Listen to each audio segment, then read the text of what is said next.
ജീവിതത്തിന്റെ കഷ്ടകാലങ്ങളിൽ അനേകർ തഴക്കുകയുണ്ടായി.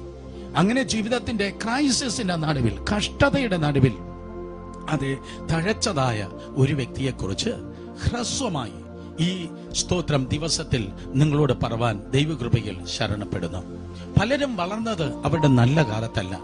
ചിലപ്പോൾ നമുക്ക് തോന്നും, അവരുണ്ടായിരുന്നെങ്കിൽ, ഇങ്ങനെയൊക്കെ ആയിരുന്നെങ്കിൽ, നല്ല സ്കൂളായിരുന്നെങ്കിൽ, നല്ല യൂണിവേഴ്സിറ്റി ആയിരുന്നെങ്കിൽ, സാഹചര്യങ്ങളെല്ലാം അനുകൂലമായിരുന്നെങ്കിൽ കുറച്ചുകൂടെയൊക്കെ എനിക്കങ്ങ് തഴയ്ക്കാമായിരുന്നു. ചുമ്മാതാ ഒന്നുമല്ല. മനുഷ്യൻ എന്തെങ്കിലും നിങ്ങൾക്ക് തന്നാൽ അളന്ന് നൽകും, എന്നാൽ ദൈവം തന്നാൽ അളക്കാതെ നൽകും. അതുകൊണ്ട് അനുകൂലമായിരിക്കുന്ന സാഹചര്യത്തിലല്ല നിങ്ങൾ തഴയ്ക്കുന്നത്. പലപ്പോഴും പ്രതിസന്ധിയിലും പ്രതികൂലത്തിലുമായിരിക്കുമ്പോൾ, ജീവിതത്തിന്റെ ഏറ്റവും വലിയ തിരമാലകളിലൂടെ നിങ്ങൾ യാത്ര ചെയ്യുമ്പോൾ അത് നിങ്ങളുടെ അവസാനമല്ല. ആ തിരമാല നിങ്ങളെ പൊക്കുകയാണ്, ആ കൊടുങ്കാറ്റ് നിങ്ങളെ ഉയർത്തുകയാണ്. അതേ ജീവിതത്തിന്റെ ക്രൈസിസിന്റെ നടുവിൽ, ജീവിതത്തിന്റെ കഷ്ടതയുടെ നടുവിലാണ് സ്തോത്രം പലരും തഴച്ചത്. വേറെ ആർക്കുമില്ലാത്ത കഷ്ടം എന്റെ വീട്ടിൽ എനിക്ക് മാത്രം, വേറെ ആർക്കുമില്ലാത്ത ദുഃഖം എന്റെ ക്ലാസ്സിൽ എനിക്ക് മാത്രം, വേറെ ആർക്കുമില്ലാത്ത പ്രശ്നം എന്റെ നാട്ടിൽ എനിക്ക് മാത്രമെന്ന് ഏതോ കുടുംബങ്ങൾ, വ്യക്തികൾ ഇന്ന് പകൽ കരയുന്നു എങ്കിൽ ധൈര്യമായിരിക്കെ. വേറെ ആർക്കുമില്ലാത്ത വളർച്ചയും ഉയർച്ചയും ദൈവം നിങ്ങൾക്ക് ഇതാ നൽകുവാൻ പോകുന്നു. ഞാൻ ആവർത്തിക്കുന്നു, വേറെ ആർക്കുമില്ലാത്ത കണ്ണുനീരും മുറവിളിയും നിലവിളിയും ഒക്കെ നിങ്ങളുടെ ജീവിതത്തിൽ ഉണ്ടെങ്കിൽ വേറെ ആർക്കുമില്ലാത്ത ഉയരങ്ങൾ നിങ്ങൾ കീഴടക്കുവാൻ വേണ്ടി പോകുന്നു. അങ്ങനെ അർദ്ധരാത്രിയിൽ ഒരു മനുഷ്യൻ അവന്റെ ജീവിതം തഴച്ചതിനെ കുറിച്ച് ബൈബിൾ പറയുന്നു. അത് മറ്റാരുമല്ല, പഴയ നിയമത്തിൽ 3 കൂട്ടരെ ദൈവം അഭിഷേകം ചെയ്തു. 1 രാജാക്കന്മാരെ, 2 പ്രവാചകന്മാരെ, 3 പുരോഹിതന്മാരെ. അതെ, 3 പൗരോഹിത്യ വൃന്ദത്തിൽ ദൈവം തെരഞ്ഞെടുത്ത 1 പുരോഹിതനായിരുന്നു അഹരോൻ, മോശയുടെ ജ്യേഷ്ഠ സഹോദരനായ അഹരോൻ. ദൈവം സമാഗമന കൂടാരത്തിൽ ആ മനുഷ്യനെ, അതായത് അഹരോനെ ഇതാ പുരോഹിതനായി നിയമിച്ചു. ദൈവം നിയമിക്കുന്നത് PSC പോലെയല്ല. അതെ, മനുഷ്യൻ നിയമിച്ചാൽ നാളെ വേണമെങ്കിൽ മനുഷ്യർക്ക് പിരിച്ചുവിടാം. എന്നാൽ ദൈവം നിങ്ങളെ ഒരിടത്ത് ആക്കി വെച്ചാൽ നിങ്ങളെ ടെർമിനേറ്റ് ചെയ്യുവാൻ, നിങ്ങളെ പിരിച്ചുവിടുവാൻ ആർക്കും കഴിയത്തേയില്ല. കാരണം ദൈവം ടെമ്പററി ആയിട്ടല്ല നിയമിക്കുന്നത്. He is an eternal God, everlasting God. നിത്യനായ ദൈവം അത് എന്നേക്കുമായിട്ടാണ് നിയമിക്കുന്നത്. ഇപ്പോൾ ഇത് ഒരു വലിയ ക്രൈസിസ് അഹരോന് നേരെ ഇതാ കടന്നു വന്നിരിക്കുന്നു. ഒരു ഭാഗം ഞങ്ങൾക്കായി വായിച്ച് ഞാൻ ദൈവകൃപയാൽ ആ ദൂതിലേക്ക് നിങ്ങളുടെ ശ്രദ്ധയെ തിരിക്കട്ടെ. അതെ, സംഖ്യാപുസ്തകം 17-ാം അധ്യായത്തിലേക്ക് കടന്നു വന്നാട്ടെ. സംഖ്യാപുസ്തകം 17-ാം അധ്യായം, അതിന്റെ 5 മുതൽ 8 വരെയുള്ള വാക്യങ്ങൾ. Numbers chapter 17 verses 5 to 8. സംഖ്യാപുസ്തകം 17-ാം അധ്യായം 5-ാം വാക്യം മുതൽ അതിന്റെ 8-ാം വാക്യം വരെ. ഞാൻ തിരഞ്ഞെടുക്കുന്നവന്റെ വടി തളിർക്കും. ഇങ്ങനെ ഇസ്രായേൽ മക്കൾ നിങ്ങൾക്ക് വിരോധമായി പിറുപിറുക്കുന്നത് ഞാൻ നിർത്തലാക്കും. മോശ ഇസ്രായേൽ മക്കളോട് സംസാരിക്കുകയും അവിടെ സകല പ്രഭുക്കന്മാരും ഗോത്രം ഗോത്രമായി ഓരോ പ്രഭു ഓരോ വടി വീതം 12 വടി അവന്റെ പക്കൽ കൊടുക്കുകയും ചെയ്തു. വടികളുടെ കൂട്ടത്തിൽ അഹരോന്റെ വടിയും ഉണ്ടായിരുന്നു. മോശ വടികളെ സാക്ഷ്യകൂടാരത്തിൽ യഹോവയുടെ സന്നിധിയിൽ വെച്ചു. പിറ്റേനാൾ മോശ സാക്ഷ്യകൂടാരത്തിൽ കടന്നപ്പോൾ ലേവ്യ ഗോത്രത്തിനുള്ള അഹരോന്റെ വടി തളർത്തിരിക്കുന്നത് കണ്ടു. അത് തളർത്ത് പൂത്ത് ബദാം ഫലം കായ്ച്ചിരുന്നു. 8-ാം വാക്യം ഒരിക്കൽ കൂടെ വായിക്കട്ടെ. പിറ്റേനാൾ മോശ സാക്ഷ്യകൂടാരത്തിൽ കടന്നപ്പോൾ ലേവ്യ ഗോത്രത്തിലുള്ള അഹരോന്റെ വടി തളർത്തിരിക്കുന്നത് കണ്ടു. അത് തളർത്ത് പൂത്ത് ബദാം ഫലം കായ്ച്ചിരുന്നു. ദൈവത്തിന്റെ നാമം ഇന്ന് പകൽക്കാലം മഹത്വം എടുക്കുമാറാകട്ടെ. യാക്കോബിന്റെ മക്കളിൽ വേറെ ആർക്കും ഇല്ലാത്ത വെല്ലുവിളിയും പ്രതിസന്ധിയും കണ്ടുവന്ന ഒരു ഗോത്രമായിരുന്നു ലേവ്യ ഗോത്രം. വേറെ ആർക്കും ഇല്ലാത്ത കണ്ണുനീര് ഉണ്ടായിരുന്നവനായിരുന്നു ലേവ്യ ഗോത്രത്തിന് ഉണ്ടായിരുന്നത്. ഞാൻ നേരത്തെ പറഞ്ഞല്ലോ, വേറെ ആർക്കുമില്ലാത്ത പ്രതിസന്ധിയും പ്രശ്നങ്ങളും നിങ്ങൾക്കുണ്ടെങ്കിൽ വേറെ ആർക്കുമില്ലാത്തതായ മനോഹരമായ വാഗ്ദത്ത മേഖലകളും ദൈവം നിങ്ങൾക്കായി ഒരുക്കിയിരിക്കുന്നു. 16 സങ്കീർത്തനം പറയുന്ന പോലെ, സാം 16 16 സങ്കീർത്തനത്തിൽ എങ്ങനെയാണ് പറയുന്നത്? മനോഹര ദേശത്ത് എന്റെ അളവ് നൂൽ വീണിരിക്കുന്നു, ഇതാ നല്ലൊരു അവകാശം എനിക്ക് ലഭിച്ചിരിക്കുന്നു എന്ന് പറയുക. അയ്യോ കഷ്ടകാലം വന്നിരിക്കുന്നു എന്നല്ല പറയേണ്ടത്. ആരും പിടിച്ചിട്ടില്ലാത്ത, ആർക്കും ലഭിച്ചിട്ടില്ലാത്ത മനോഹരമായ ഏതോ വലിയ കാര്യം എനിക്കായി കാത്തിരിക്കുന്നു എന്ന് പറയുക. അങ്ങനെ പറയാൻ പറ്റുന്ന ഏറ്റവും നല്ല ഉദാഹരണമാണ് ലേവ്യ ഗോത്രത്തെയും അഹരോനെയും കുറിച്ച് നമുക്ക് കാണുവാൻ കഴിയുന്നത്. ഉൽപ്പത്തി പുസ്തകം 49 അധ്യായം തുടർന്ന് ലേവ്യ ഗോത്രത്തെ ദൈവം തിരഞ്ഞെടുത്ത് അഭിഷേകം ചെയ്ത് ആക്കി വെച്ച് പ്രയോജനപ്പെടുത്തുന്ന ഭയങ്കര ചരിത്രം നമുക്ക് കാണുവാൻ തക്കോണം കഴിയും. ലോകത്തിൽ എവിടെയൊക്കെയാണോ ദൈവത്തിന്റെ കൃപയാൽ ദൈവം തന്റെ ജനത്തെ പ്രയോജനപ്പെടുത്തിയത്, അവരെല്ലാവരും തകർച്ചയിൽ നിന്നാണ് ആരംഭിച്ചത്.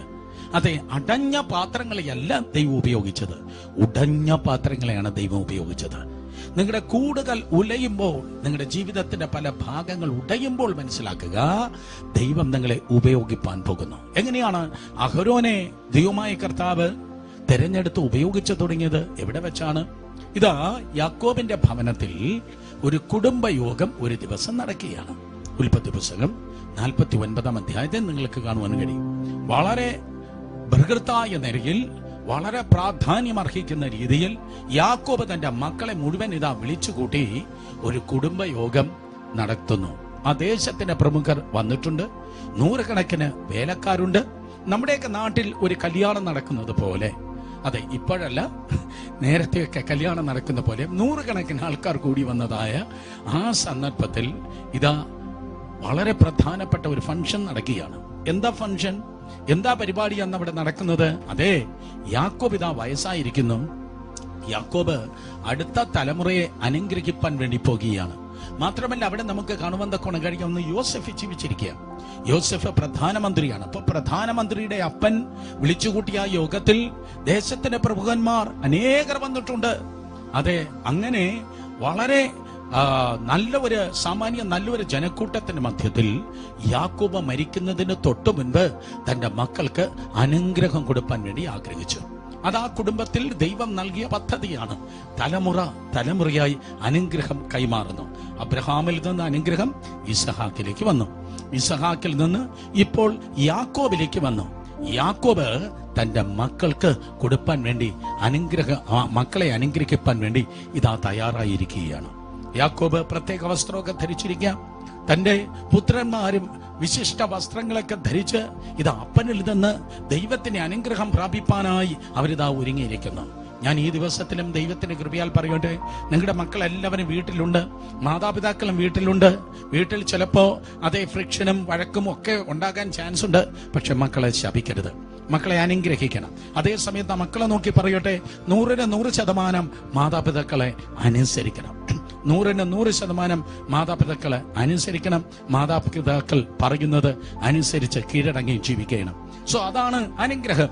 അങ്ങനെ ദൈവകൃപയാൽ ഇതാ യാക്കോബ് തന്റെ മക്കളെ അനുഗ്രഹിപ്പാൻ ഇതാ ആരംഭിച്ചു. മൂത്തവനായ രൂബേൻ വരുന്നു. രൂബേനെ ശബ്ദമുയർത്തി യാക്കോബ് അനുഗ്രഹിച്ചു. എന്നാൽ സ്തോത്രം, ലേവിയുടെ ഊഴം കടന്നു വന്നപ്പോൾ ലേവിയും അയ്യോ എന്റെ ജ്യേഷ്ഠ സഹോദരന്മാർ അനുഗ്രഹം പ്രാപിച്ചല്ലോ, ഞാനും അപ്പനിൽ നിന്ന് അനുഗ്രഹം പ്രാപിക്കട്ടെ എന്ന് പറഞ്ഞ് വളരെ പ്രതീക്ഷയോടെ 100 കണക്കിന് ആൾക്കാർ നോക്കി നിൽക്കെ ലേവി ഇതാ കടന്നു വന്ന് അപ്പന്റെ മുൻപിൽ മുട്ടുമടക്കി.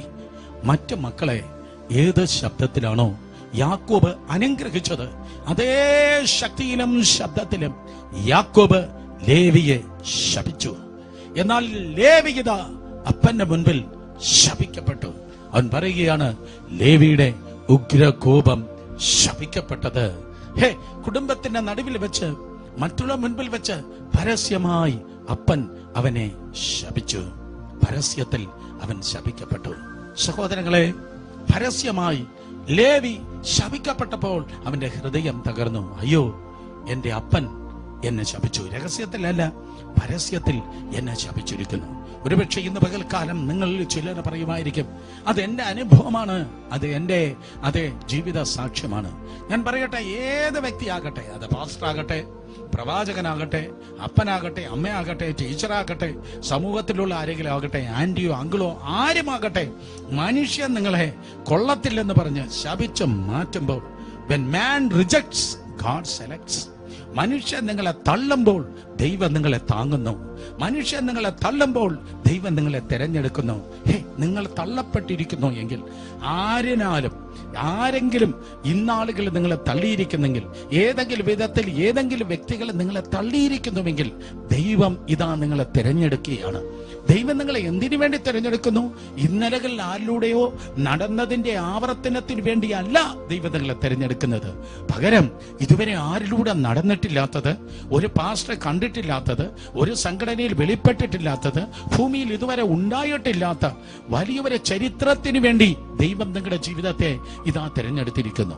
ആ വാക്യം ഞാൻ വീണ്ടും വിളിച്ചു പറയട്ടെ. ഒരു കണ്ണ് കണ്ടിട്ടില്ലാത്ത, ഒരു ചെവി കേട്ടിട്ടില്ലാത്ത, ഒരു മനുഷ്യന്റെ ഹൃദയത്തിൽ തോന്നിയിട്ടില്ലാത്ത വലിയ ദൈവത്തിന്റെ പ്രവൃത്തിക്ക് വേണ്ടി തമ്പുരാൻ നിങ്ങളെ തിരഞ്ഞെടുത്തിരിക്കുന്നു. കാരണം ലേവ്യ ഗോത്രത്തെ, ലേവ്യനെ ദൈവം തെരഞ്ഞെടുത്തു പൗരോഹിത്യ ശുശ്രൂഷയ്ക്ക് വേണ്ടി.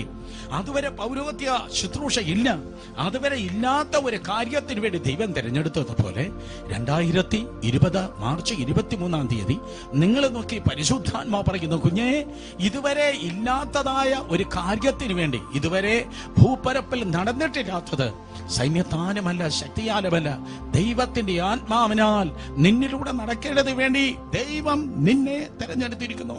കൗൺസിലോ കമ്മിറ്റിയോ ഡീക്കന്മാരോ അല്ല, ദൈവം നിന്നെ തെരഞ്ഞെടുത്തിരിക്കുന്നു. ദൈവം തെരഞ്ഞെടുത്താൽ പിന്നെ ആർക്കും നിന്നെ തട്ടിപ്പറിച്ച് കളവാൻ തക്കവണ്ണം കഴിയത്തില്ല. ധൈര്യമായിരിക്കും. God has chosen you. ദൈവം നിന്നെ തെരഞ്ഞെടുത്തിരിക്കുന്നു. സോ അതായിരുന്നു സ്തോത്രം ലേവ്യന്റെ ആരംഭം, അപ്പനാൽ തള്ളപ്പെട്ടതായ അവസ്ഥ.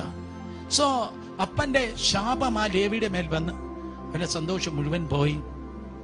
സെലിബ്രേഷൻ ഇല്ലാത്ത ഒരു ജീവിതമായിരുന്നു ലേവിയുടെ ജീവിതം. സെലിബ്രേഷൻ ഇല്ലാത്തത്, ആഘോഷമില്ലാത്തത്. അയ്യോ, എങ്ങനെ ഊഹാഭോഗം പറയാൻ കഴിയും? ഊഹാഭോഗം അല്ല പറയുന്നത്, ഉള്ള കാര്യം ഉള്ളതുപോലെ പറയട്ടെ. സെലിബ്രേഷൻ ഇല്ലാത്ത, ആഘോഷങ്ങളൊന്നുമില്ലാത്ത ഒരു ഫ്രസ്ട്രേറ്റഡ് ലൈഫായിരുന്നു ആരുടെ ജീവിതം? ലേവിയുടെ ജീവിതം. എങ്ങനെ പറയാൻ കഴിയും? പുറപ്പാട് പുസ്തകം 32 അധ്യായം നിങ്ങൾ വായിക്കുമ്പോൾ, മോശെ ഇതാ പർവ്വതത്തിൽ നിന്ന് ഇറങ്ങി വരികയാണ്. ബാക്കിയുള്ള എല്ലാവരും അന്നുണ്ടാക്കി വെച്ചതായ കാളക്കുട്ടിയുടെ ചുറ്റും കിടന്ന് സെലിബ്രേറ്റ് ചെയ്യുമ്പോൾ, ആ കാളക്കുട്ടിയുടെ ചുറ്റും കിടന്ന് ആഘോഷമായി ഗാനപ്രതി ഗാനം പാടുമ്പോൾ, ആ ആഘോഷത്തിലൊന്നും പങ്കെടുക്കാതെ, ആ സന്തോഷത്തിലൊന്നും പങ്കെടുക്കാതെ പിള്ളേരെല്ലാം കിടന്ന് ക്ലാസ്സിൽ കിടന്ന് ബഹളം ഉണ്ടാക്കും. കണ്ടിട്ടില്ലേ? ക്ലാസിന്റെ ഒരു മൂലയ്ക്ക് ഒരു ദുഃഖപുത്രൻ മാറിയിരിക്കുന്നേ. ക്ലാസിന്റെ ഒരു മൂലയ്ക്ക് ഒരു ദുഃഖപുത്രൻ മാറിയിരിക്കുന്നത്. ആ ഓഫീസിൽ ആ സെലിബ്രേഷനൊന്നും പങ്കെടുക്കാതെ ചിലർ മാറിയിരിക്കുന്നത്, ചിലർ മൗനമായിരിക്കുന്നത്. ഇതുപോലെ സെലിബ്രേഷൻ ഒന്നും ഇല്ലാതെ, ആഘോഷമില്ലാതെ ചിലർ മാറിയിരിക്കുന്ന പോലെ ലേവി മാത്രം മാറിയിരിക്കുന്നു. അങ്ങനെ ആരെങ്കിലും എവിടെയെങ്കിലും ഈ ആഘോഷങ്ങളിൽ പങ്കെടുക്കാതെ മാറിയിരിക്കുന്നെങ്കിൽ ഉടനെ മനസ്സിലാക്കണം, അവിടെ ഉള്ളിലെന്തോ ദുഃഖമുണ്ട്, അവിടെ ഉള്ളിലെന്തോ പുറത്ത് പറയാത്ത ഒരു ഭാരമുണ്ട്. ലേവിനിതാ ആ ആഘോഷത്തിൽ പങ്കെടുക്കാതെ മാറിയിരിക്കുന്നതിന്റെ കാര്യം എന്താണ്? എങ്കിലും എന്റെ അപ്പൻ എന്നെ ശപിച്ചല്ലോ, എങ്കിലും എന്റെ വീട്ടിൽ എന്റെ അപ്പൻ എന്നെ ശപിച്ചല്ലോ എന്ന് പറഞ്ഞ് യാക്കോബിന്റെ ശാപം നിമിത്തം സെലിബ്രേഷൻ, ലാമെന്റേഷനായി തന്റെ ആഘോഷം ഇതാ ദുഃഖമായി തീർന്ന് ലേവി ഇതാ മൗനമായിട്ട് മാറി ഇരിക്കുകയാണ്. ലേവി മാറിയിരിക്കുക, ദുഃഖപുത്രനായി, ദുഃഖപുത്രിയായി മാറിയിരിക്കുകയാണ്. അവൻ കൊള്ളത്തില്ല, അവന് സന്തോഷമില്ല എന്ന് നാട്ടുകാരും വീട്ടുകാരും സഹപ്രവർത്തകരും എല്ലാം ചിന്തിക്കും. ഇവനൊരു മണങ്കൂസ്, ഇവൻ കൊള്ളത്തില്ല, ഇവന് ഒരു സന്തോഷമില്ല എന്ന് പറഞ്ഞ് മാറിയിരിക്കുക. പക്ഷെ അവൻ ചലിച്ചു, അവൻ മൂവ് ചെയ്തു. എപ്പോഴാണ് അവൻ മൂവ് ചെയ്തതെന്നറിയോ? എപ്പോഴാണ് അവൻ ചലിച്ചത്? പർവ്വതത്തിൽ നിന്ന് ഇറങ്ങി വന്ന മോശയുടെ ശബ്ദം അവൻ കേട്ട്. ചലനമില്ലാതിരിക്കുന്ന ആരൊക്കെയോ ഇന്ന് പകൽ ചലിക്കട്ടെ. എപ്പോഴാണ്? ദൈവത്തിന്റെ പരിശുദ്ധാത്മാവിന്റെ ശബ്ദം കേൾക്കുമ്പോൾ. മോശ വിളിച്ചു ചോദിച്ചു, those who are in the Lord's side, let him gather over here. യഹോവയുടെ സന്നിധിയിലുള്ളവൻ ഇങ്ങോട്ട് മാറി നിൽക്കട്ടെ. യഹോവയുടെ സന്നിധിയിലുള്ളവൻ, യഹോവയ്ക്കുള്ളവൻ ഇങ്ങോട്ട് മാറി നിൽക്കട്ടെ എന്ന് പറഞ്ഞപ്പോൾ അതുവരെയും ചാടിത്തുള്ളി ബഹളം വെച്ചവൻ മൗനമായി. അതുവരെയും ബഹളം വയ്ക്കാതെ മൗനമായിരുന്നവൻ ചാടി എഴുന്നേറ്റ്. ഒരിക്കൽ കൂടെ, യഹോവയ്ക്കുള്ളവൻ മാറി നിൽക്കട്ടെ എന്ന് പറഞ്ഞപ്പോ അതുവരെയും കാളക്കൊട്ടിയുടെ ചുറ്റും നിന്ന് ബഹളമുണ്ടാക്കിയവൻ മൗനമായി. അതുവരെയും മൗനമായിരുന്ന ലേവി എഴുന്നേറ്റ് ആ ഒറ്റ ഗോത്രം എഴുന്നേറ്റ് മുന്നോട്ട് വന്ന് പറയുന്നു, യഹോവയ്ക്ക് വേണ്ടി ഞാനുണ്ട്. ഞാൻ ശാപം കേട്ടവനാ, പക്ഷെ യഹോവയ്ക്ക് വേണ്ടി ഞാനുണ്ട്. എന്റെ വീട്ടിൽ ഏറ്റവും കൂടുതൽ തള്ളപ്പെട്ടത് ഞാന്, പക്ഷെ യഹോവയ്ക്ക് വേണ്ടി ഞാനുണ്ട്. ഏറ്റവും കൂടുതൽ കരഞ്ഞത് ഞാനാ, പക്ഷെ യഹോവയ്ക്ക് വേണ്ടി ഞാനുണ്ട്. ഏറ്റവും കൂടുതൽ മുറിവേറ്റത് ഞാനാ, പക്ഷെ യഹോവയ്ക്ക് വേണ്ടി, ദൈവത്തിന് വേണ്ടി ഞാനുണ്ട്. ഏറ്റവും കൂടുതൽ മുറിവേറ്റത് ഞാനാ, ഏറ്റവും കൂടുതൽ നിന്ദിക്കപ്പെട്ടത് ഞാനാ, എന്നാൽ ദൈവത്തിന് വേണ്ടി ഞാനുണ്ട്. ഈ തലമുറയിൽ എത്ര പേർക്ക് അങ്ങനെ പറവാൻ തക്കൊണ്ട് കഴിയാം? ഇന്ന് പകൽക്കാലം ഞാൻ കർത്താവിന് വേണ്ടിയുണ്ട്. 100% ഞാൻ കർത്താവിന് വേണ്ടിയുണ്ട്. I will stand for the Lord. ഞാൻ എൻ്റെ ദൈവത്തിന് വേണ്ടി നിൽക്കും. 100% ഞാൻ എൻ്റെ ദൈവത്തിന് വേണ്ടി നിൽക്കും. കഴിഞ്ഞ 33 വർഷത്തോളമായി ദൈവത്തിന്റെ ശുശ്രൂഷയിലായിരിക്കുമ്പോൾ പലർ പറയുന്നത് ഞാൻ കേട്ടിട്ടുണ്ട്, ഞാൻ ഉപദേശത്തിന് വേണ്ടി നിന്നു. ചിലർ പറയും ഞാൻ പ്രസ്ഥാനത്തിന് വേണ്ടി നിന്നു. ചിലർ പറയും ഞാൻ രോഗശാന്തിക്ക് വേണ്ടി നിന്നു. വേറെ ചിലർ പറയും ഞാൻ വേർപാടിന് വേണ്ടി നിന്നു. ഞാൻ മുഴുകൽ സ്നാനത്തിന് വേണ്ടി നിന്നു. അയ്യേ, സ്തോത്രം, അതെല്ലാം ഉണ്ട്, ശരിയാണ്. പക്ഷെ ലേവി പറയുന്നത് അങ്ങനെ ഭാഗികമായ കാര്യത്തിന് വേണ്ടി നിന്നല്ല, ഞാൻ ദൈവത്തിന് വേണ്ടി നിന്ന. ഇന്ന് പകൽക്കാലം ഉപദേശത്തിന് വേണ്ടിയല്ല, രോഗശാന്തിക്ക് വേണ്ടിയല്ല, പണത്തിന് വേണ്ടിയല്ല, പദവിക്ക് വേണ്ടിയല്ല, സ്ഥാനമാനത്തിന് വേണ്ടിയല്ല, 100% ദൈവത്തിന് വേണ്ടി ഞാൻ നിൽക്കും എന്ന് പറയാൻ ആരെങ്കിലും ഉണ്ടോ? നീ 100% ദൈവത്തിന് വേണ്ടി ഒന്ന് നിന്ന് നോക്ക്. 100% ദൈവത്തിന് വേണ്ടി നീ നിൽക്കുമ്പോൾ നീ ഒറ്റയ്ക്കല്ല നിൽക്കുന്നത്. ഇമ്മാനുവേലാകുന്ന ദൈവം നിന്നോട് കൂടെ ഇറങ്ങി നിൽക്കും. ദൈവം നിന്റെ കൂടെ ഇറങ്ങി നിന്നാലേ അതൊരു നിൽപ്പ. ദൈവം നിന്റെ കൂടെ ഒന്ന് ഇറങ്ങി നിന്നാൽ പിന്നെ ഒരു ചരിത്രമാണ്, പിന്നെ ഒരു മഹാസംഭവമാണ്. ദേശങ്ങൾ കാണട്ടെ, രാജ്യങ്ങൾ രോമാഞ്ചമണിയട്ടെ, ജനകോടികൾ ഈ ദിവസങ്ങൾ വിളിച്ചു പറയട്ടെ, അവൻ ഏകനല്ല, അവൾ ഏകയല്ല, ദൈവം അവനോട് കൂടെയുണ്ട്. അതിനുവേണ്ടി പ്രിയ ദൈവത്തിന്റെ മകളെ, ഓഫീസിലും നാട്ടിലും വീട്ടിലും പ്രത്യേകിച്ച് ഈ കാലഘട്ടത്തിൽ തല ഉയർത്തി ദൈവത്തിന് വേണ്ടി ഒന്ന് നിന്ന് നോക്ക്. ദൈവത്തിന് വേണ്ടി നീ നിൽക്കുമ്പോൾ ദൈവം നിന്റെ കൂടെ ഇരിക്കും. ഒരു കാല കത്തോലിക്കയിലും മറ്റേ കാല പ്രൊട്ടസ്റ്റന്റിലും വച്ച് നിൽക്കുന്ന, സ്തോത്രം, അതെ, കടവാവലിന്റെ സ്വഭാവം കളഞ്ഞിട്ട് 100% ദൈവത്തിന് വേണ്ടി നിന്ന് നോക്ക്. 100% കർത്താവിന് വേണ്ടി നിൽക്കുമ്പോൾ ദൈവം നിന്റെ കൂടെ നിൽക്കാം. വേറെ ആരും വന്നില്ല. ലേവി മാത്രം എഴുന്നേറ്റ് വന്നിട്ട് പറഞ്ഞു, I will stand for my Lord. ഞാൻ എൻ്റെ ദൈവത്തിന് വേണ്ടി നിൽക്കും. യഹൂദ വരുന്നില്ല, രൂബേൻ വരുന്നില്ല, വേറെ ഒരു ഗോത്രം വരുന്നില്ല. സ്തോത്രം, ലേവി ആ ഗോത്രം മാത്രം വന്നിട്ട് പറയുന്നു, ഞാൻ ദൈവത്തിന് വേണ്ടി നിൽക്കും. ഞാൻ പറയുന്നത് പുറപ്പാട് 32-33 അധ്യായങ്ങളാണ്. സ്തോത്രം. ഉടനെ ദൈവം പറയുന്നു, separate him and sanctify him and anoint him upon him as my priest in the tabernacle. എന്റെ സമാഗമന കൂടാരത്തിൽ എനിക്ക് കുറച്ച് പുരോഹിതന്മാരെ ആവശ്യമുണ്ട്. ആ പുരോഹിതനായി എനിക്ക് വേണ്ടി നിൽക്കും എന്ന് പറഞ്ഞു വന്നതായ ആ ലേവിയെ പുരോഹിതനാക്കി വെക്ക. അങ്ങനെ ലേവിയെ ഇതാ ആ സമാഗമന കൂടാരത്തിൽ പുരോഹിതനായി അഭിഷേകം ചെയ്ത് ആക്കി വെച്ചു. ആ അഭിഷേകത്തെ കുറിച്ചാണ് നിങ്ങൾ വായിക്കുന്നത് 133 സങ്കീർത്തനം 1-2 വാക്യത്തിൽ. അഹരോന്റെ തലയിൽ നിന്ന് താടിയിലേക്ക്, താടിയിൽ നിന്ന് വസ്ത്രത്തിന്റെ വെളുപ്പിലേക്ക് ഇതാ കവിഞ്ഞൊഴുകുന്നതായ വിലേറിയ അഭിഷേകം വ്യാപരിക്കുകയാണ്. അങ്ങനെ സമാഗമന കൂടാരത്തിൽ ദൈവം അഹരോനെ അഭിഷേകം ചെയ്ത് മുൻപരാക്കി വെച്ചു. ശാപം കേട്ട് വീട്ടിലേറ്റവും പിന്നോട്ട് പോയവൻ, മനുഷ്യന്റെ ശാപം കേട്ട് ഏറ്റവും പിന്നിൽ പോയവൻ, ദൈവത്തിന്റെ അഭിഷേകം ചുമന്ന് ഏറ്റവും മുൻപിലായി. പിൻപിൽ കിടക്കുന്ന സകലരും അഭിഷേകത്താൽ, ഈ വെബ് സ്ട്രീമിലൂടെ അഭിഷേകത്തിൽ മുൻപന്മായി തീരട്ടെ യേശുവിന്റെ നാമത്തിൽ. അഹരോൻ ഇതാ അഭിഷേകത്തിൽ മുൻപിലെത്തി. PhD കൊണ്ടല്ല, മാസ്റ്റേഴ്സ് കൊണ്ടല്ല, പോസ്റ്റ് ഡോക്ടറേറ്റ് കൊണ്ട്, പ്രീ ഡിഗ്രി കൊണ്ടല്ല, മറ്റ് സ്തോത്രം അതെ സർട്ടിഫിക്കറ്റ് കൊണ്ടല്ല, ദൈവത്തിന്റെ അഭിഷേകത്താൽ അഹരോൻ ആ കുടുംബത്തിന് മുൻപനായി തീർന്നു. ഏത് വീട്ടിൽ വെച്ചാണോ അവൻ ശപിക്കപ്പെട്ടത്, ഏത് വീട്ടിലാണോ അവൻ ഏറ്റവും കരഞ്ഞത്, ഏത് വീട്ടിൽ വെച്ചാണോ ഏറ്റവും നിന്ദിക്കപ്പെട്ടത്, അതേ വീട്ടുകാർക്ക്, അതേ കുടുംബക്കാർക്ക് അഹരോന്റെ അഭിഷേകം അനുഗ്രഹമായി തീർന്നു.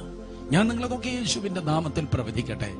ആരൊക്കെയാണോ നിങ്ങളെ ശപിച്ചത്, ആരൊക്കെയാണോ കുറ്റം പറഞ്ഞത്, ഏത് ആന്റിയാണോ, അങ്കിളാണോ, കസിൻസ് ആണോ, 1 2 3 4 5 6 10 15 25 നീ എണ്ണേണ്ട കാര്യമല്ല. നീ മേലേക്ക് നോക്കി ദൈവത്തിന്റെ സന്നിധിയിൽ അഭിഷേകം ചുമന്ന് നിൽക്കുന്നെങ്കിൽ നിന്റെ അഭിഷേകം മറ്റുള്ളവർക്ക് അനുഗ്രഹമായിരിക്കും.